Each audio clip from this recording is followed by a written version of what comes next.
This is a DIY Coca-Cola and Sprite fountain machine.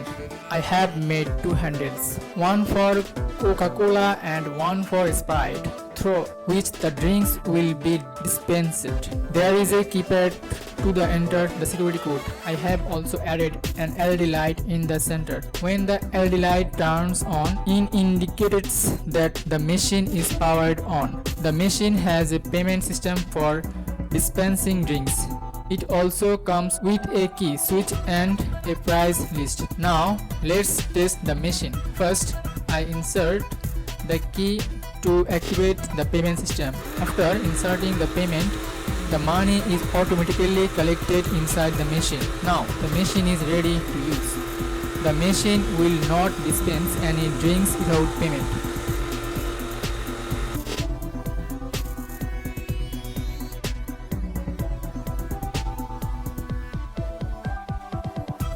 Also, if the key is not inserted completely,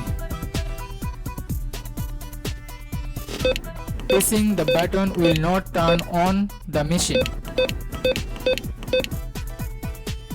First, insert the key, then enter the security code. Turn the key to switch on the machine and the LED light up. Next, insert the payment. The payment is collected inside the machine.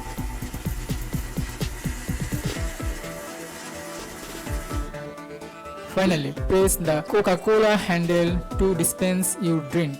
Enjoy this DIY Coca-Cola and Sprite fountain machine.